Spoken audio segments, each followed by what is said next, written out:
안녕하십니까. 쿠키 건강 뉴스 아나운서 신유빈입니다. 겨울철 대표적인 식중독으로 불리는 노로바이러스가 최근 기승을 부리고 있습니다. 환자가 계속 늘어나 10년 내 최고 수준을 기록한 것으로 나타났는데요. 보건당국이 예방책을 당부하고 나섰습니다. 늦가을부터 시작해 초봄까지 유행하는 노로바이러스 감염증 환자 수가 지난해 11월부터 증가세가 시작돼 올해 1월 넷째 주 기준 469명을 기록했습니다. 최근 10년을 통틀어 최고 수준인데요. 전체 환자 중 1살 미만이 9.2%, 1살에서 6살이 42.2%로 6살 이하 영유아 비중이 절반을 넘어 주의가 필요합니다. 노로바이러스는 오염된 물이나 어패류 등을 먹었을 때 또는 환자의 비말로 전염됩니다. 감염되면 이틀 내 구토나 설사 증상이 나타나는데요. 영하 20도에서 생존하고 60도에서 30분만 가열해도 죽지 않을 정도로 생존력이 강하기 때문에 음식은 85도 이상에서 1분 이상 익혀 먹고 배변 후 물을 내릴 땐 변기 뚜껑을 닫는 습관을 들이며 손도 비누를 사용해 30초 이상 씻어야 예방할 수 있습니다. 지난 2022년 한 해 동안 교통사고나 추락 등 중증 외상이 6만 8천 건 가까이 되는 것으로 조사됐습니다. 질병관리청이 발간한 제14차 국가손상종합통계를 보면 2022년 중증 외상으로 응급실에 온 사례는 모두 6만 7,078건으로 2014년보다 8.3% 증가했습니다. 교통사고로 인한 중증 외상의 비중이 가장 컸고 여성보다는 남성이 50세 이상으로 갈수록 급증해 연령이 높을수록 중증 외상 환자가 많았습니다.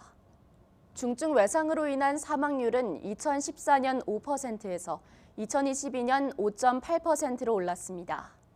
원인별로 살펴보면 추락과 낙상으로 인한 사망이 가장 많았는데요. 사망 원인은 연령별로 상이했습니다.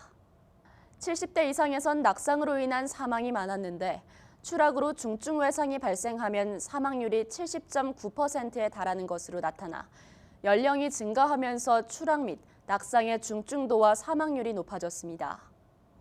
10대에서 40대는 손상으로 사망하는 환자의 70% 이상이 자해, 자살로 인한 경우였는데요. 중독으로 인한 자해, 자살 시도가 69.4%로 가장 높았습니다. 자기공명 영상 MRI 검사에 사용하는 조영제가 파킨슨병 발병 위험을 높일 수 있다는 연구 결과가 나왔습니다. 고려대 안산병원 영상의학과 이영흔 교수 연구팀은 40세에서 60세 성인 17만 5,125명의 국민건강보험공단 국가건강검진 데이터를 활용해 가돌리늄 기반 조영제 사용에 따른 파킨슨병 발병률을 2010년부터 2022년까지 추적 관찰했는데요. 연구팀이 조영제 사용군과 비사용군 사이 파킨슨병 발생률을 비교 분석한 결과 조영제 사용군은 비사용군 대비 파킨슨병 발병이 더 빈번한 것으로 나타났습니다. 또 조영제를 투여한 환자군에서 파킨슨병으로 진단된 경우 80% 이상이 단 한 차례만 조영제를 투여받은 것으로 분석됐는데요. 파킨슨병은 기저핵 부위가 손상되는 대표적 퇴행성 신경질환으로 가돌리늄은 이 기저핵에 축적될 수 있는 물질로 알려져 있습니다. 이 교수는 누적 사용량과 관계없이 단 1회 사용 후에도 파킨슨병이 발생할 가능성을 확인한 만큼 MRI 조영제 사용 시 더욱 신중한 접근이 필요할 것으로 보인다고 강조했습니다. 농림축산식품부에 따르면 국내 반려동물 양육 인구가 전체 인구의 28.2%에 달합니다. 국민 10명 중 3명은 반려동물을 기르고 있는 건데요. 반려동물로부터 기생충에 감염될 가능성을 모르는 사람은 절반이 넘는 것으로 나타났습니다. 질병관리청이 지난해 10월 리서치기관 엠브레인 컨설팅을 통해 조사한 결과 반려동물을 기른다고 답한 604명의 응답자 가운데 반려동물의 기생충 예방이 사람의 건강에 중요하다고 답한 비율은 85.8%였는데요. 반려동물의 기생충 예방의 중요성을 알면서도 절반이 넘는 51.5%의 응답자는 개회충, 톡소플라스마 등 반려동물의 기생충으로부터 사람이 감염될 수 있다는 사실을 알지 못했습니다.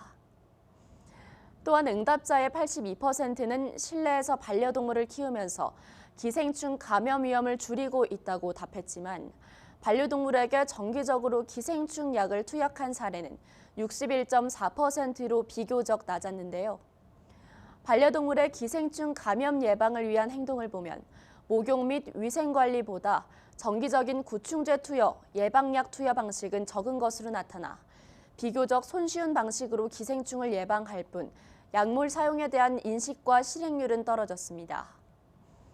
연구진은 예방약 투여가 가장 효과적인 방법임에도 실행률이 저조하다며 단순 위생관리보다 예방약 투여가 더 효과적인 예방법이라는 점을 국민에게 인식시키는 것이 중요하다고 강조했습니다.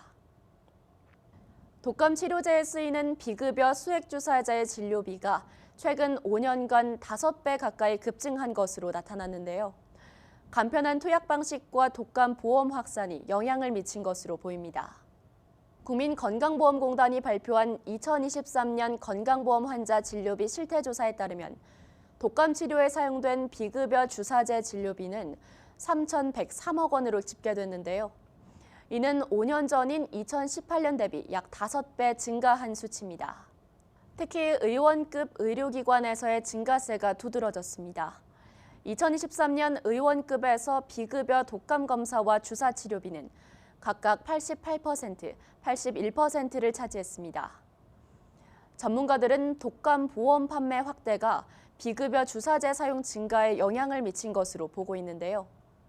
독감보험 가입자는 독감 진단 후 항바이러스제를 처방받으면 보험금을 받을 수 있어 주사제 선택 부담이 줄어든 것입니다. 다만 의료진은 독감의 경우 먹는 약과 주사제의 치료 효과가 비슷하다며 효과 부작용 관련 자료가 더 많아 신뢰성이 높은 경구치료제 사용을 우선 고려할 것을 권장했습니다. 방사선 위험 없이 폐암을 조기에 선별할 수 있는 기술이 국내 연구진에 의해 개발됐습니다. 간단한 날숨 검사만으로도 높은 정확도를 보이는 이 기술은 향후 폐암 조기 진단의 새로운 대안이 될 것으로 기대됩니다. 국내 연구진이 사람의 날숨을 통해 폐암을 조기에 선별할 수 있는 기술을 개발했습니다. 한국전자통신연구원 ETRI 연구팀은 날숨 속 휘발성 유기화합물을 감지하는 센서 시스템과 인공지능 분석 기술을 통해 폐암 여부를 판별하는 조기 진단 시스템을 공개했습니다. 이 기술은 비닐 키트에 날숨을 담아 센서 시스템에 넣으면 AI가 전기 신호를 분석해 폐암 여부를 판별하는 방식인데요. 분당 서울대병원과의 임상시험 결과 이 시스템의 폐암 선별 정확도는 95% 이상으로 나타났습니다. 연구진은 향후 1,000명 이상의 추가 임상시험을 통해 신뢰성을 높이고 위암과 대장암, 호흡기 질환 진단 기술로도 확대 적용할 계획입니다. 이 기술이 상용화될 경우 폐암의 조기 발견과 치료율을 높이는 데 기여할 것으로 기대됩니다. 이상으로 쿠키 건강 뉴스 마치겠습니다.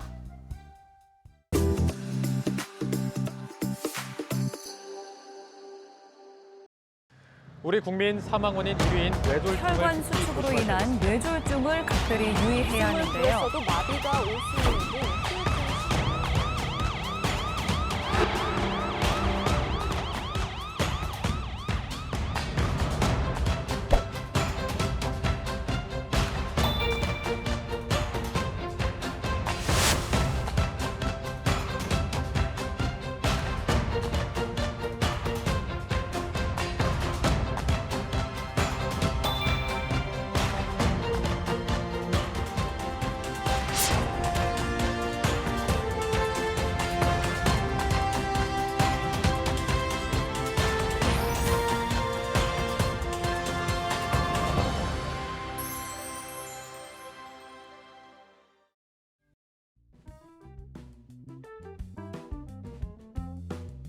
안녕하세요. 네, 안녕하세요. 네. 아니 이곳 병원에 이렇게 운치 있는 한옥이 있을 줄 누가 알았겠어요. 그렇죠. 정말 운치 있는데 사실 이곳이 또 굉장히 유서가 깊은 곳이라면서요. 네, 여기는 이대 서울병원에 위치한 네. 보근여관이라는 곳인데요. 한국 최초의 근대식 여성 병원이자 여성 의학교육기관이었다고 해요. 즉 이대의료원의 전신이었던 거죠. 이곳 이대 서울병원이 개원하면서 옛 모습 그대로 복원을 한 거라고 해요.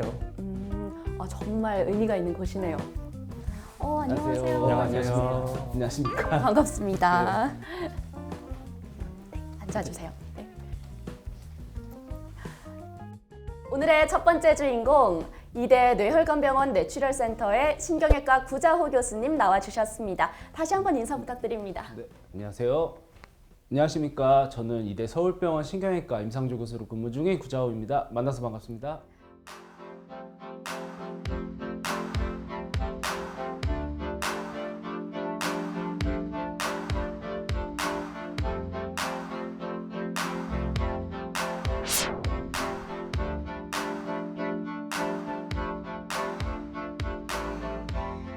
오늘 저희가 만난 이곳 보근여관은요, 한국 최초로 근대식 여성 전문 병원이었던 곳인데요.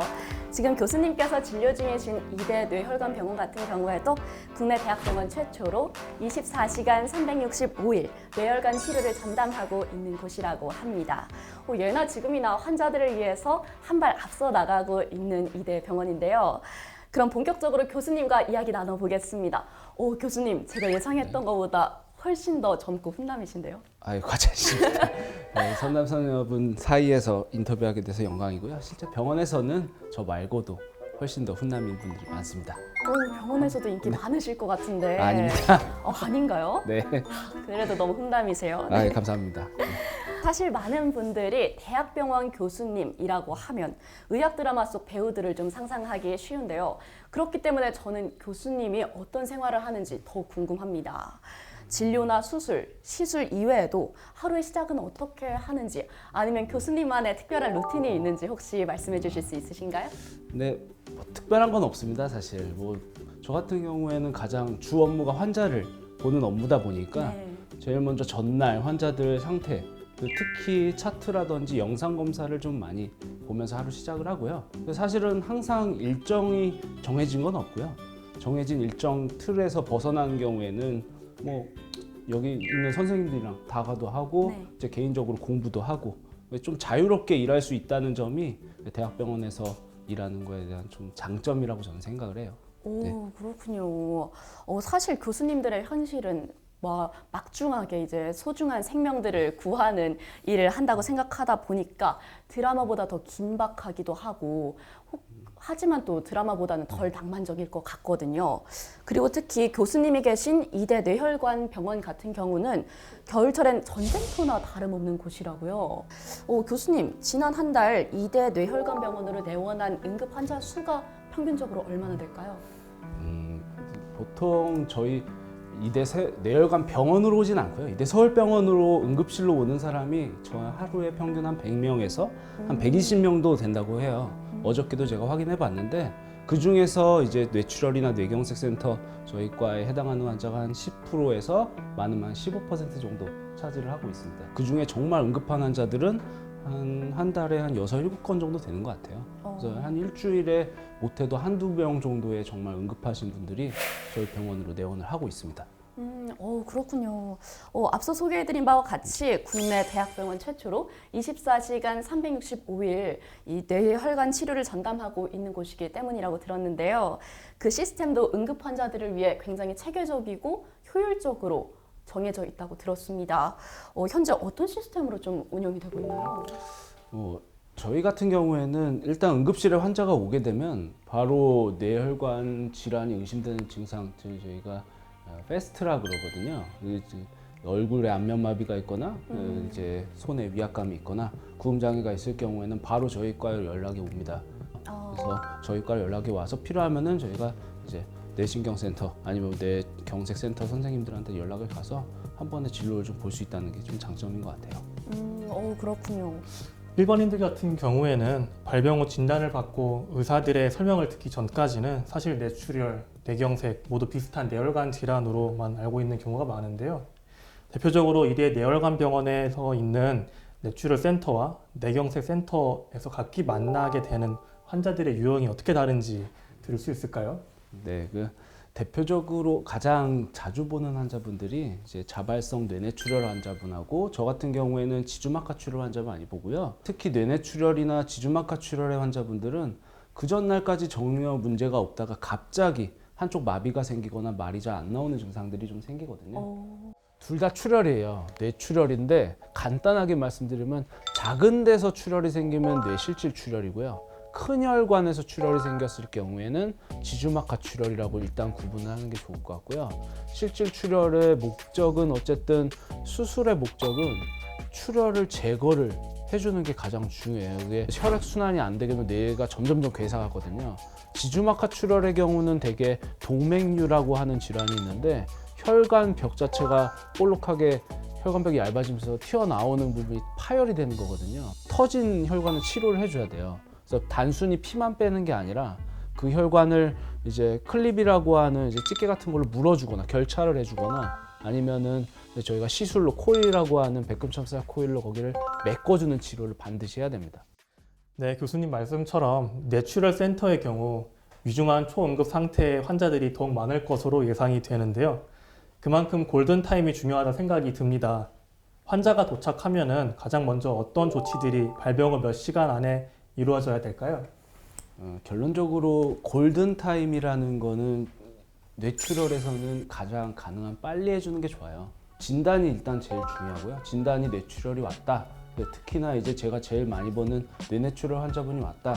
그러면 가장 먼저 들어가는 거는 혈압 조절을 먼저 해드립니다. 혈압이 올라갔을 경우에는 출혈의 양이 늘어날 수도 있고 재출혈이 생길 수 있기 때문에 저희가 혈압 강화제를 먼저 투약을 하고요. 그 다음에는 경기나 경련을 했을 경우에 의식 상태가 나빠질 수 있어서 항경련제 투약을 하고 있고요. 그 다음에 출혈이 더 늘지 않게끔 지혈제를 기본적으로 투약을 하고 필요한 경우에 수술이 정말 필요하다. 그럼 수술에 대한 기본적인 검사를 진행을 하게 됩니다. 이런 검사들은 진단이 되고 바로 진행이 되고 있고요. 그 다음에 말씀드린 지주막하 출혈의 환자분의 경우에는 추가로 정밀 검사나 시술까지 들어가야 되는 경우가 많아서 그거에 대한 추가 검사까지 바로 진행을 하고 있습니다. 그럴 것 같네요.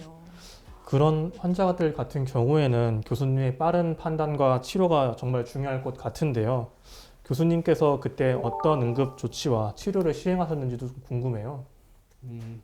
주로 있는 병에 대해서 먼저 설명을 드릴게요. 제가 많이 보는 환자 중에서는 이제 자발성 뇌뇌출혈 환자, 그다음에 외상성 출혈 환자, 그다음에 지주막하 출혈 환자분을 좀 나눠서 설명을 좀 드릴게요.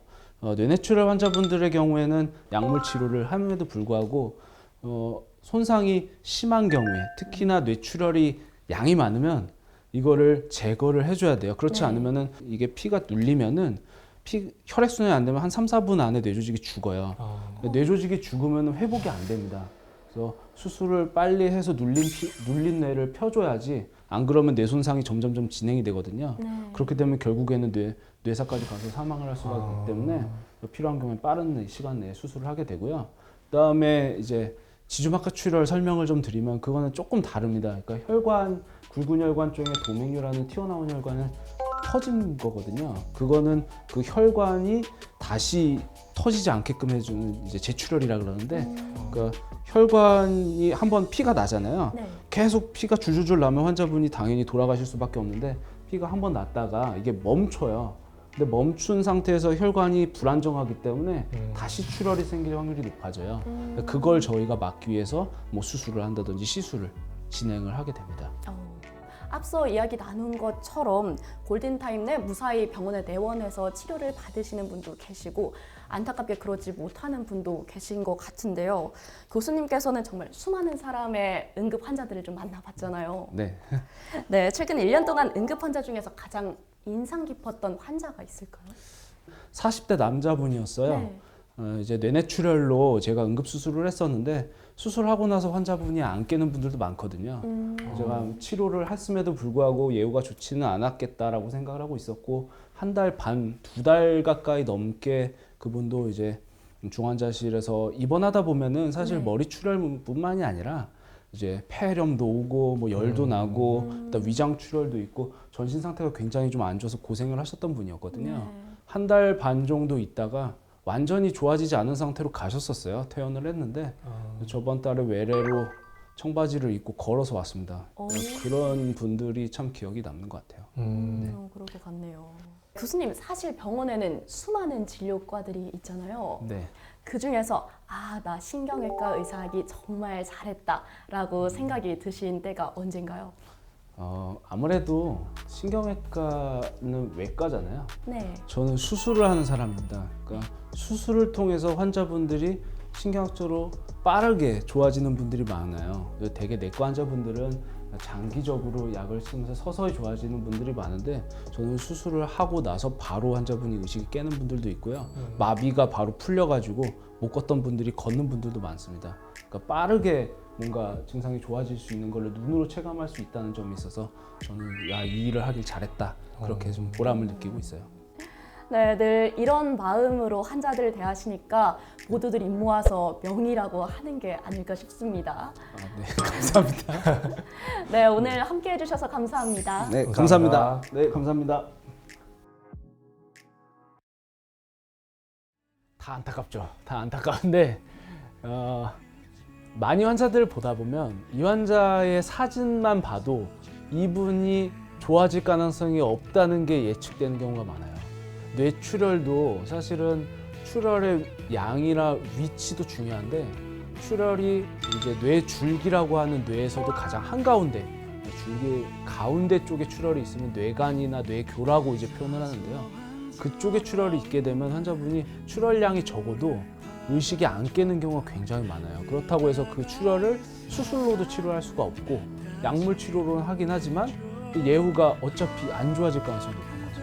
그러니까 그런 분들이 오게 되면 사실은 좀 안타까운 경우가 많고요. 운 좋게 정말 치료가 잘 돼서 좋게 이제 퇴원하시는 분들은 참 보람을 차지만, 실제로 현실은 모든 환자들이 그렇지는 않아요. 그런 것들은 이제 저도 앞으로 어떤 환자분들을 더 치료를 해야 되고 앞으로 치료할 사람들이 참 많지만 항상 마음가짐은 좋은 결과를 얻기를 위해서 최선을 다하고자 하고 있습니다.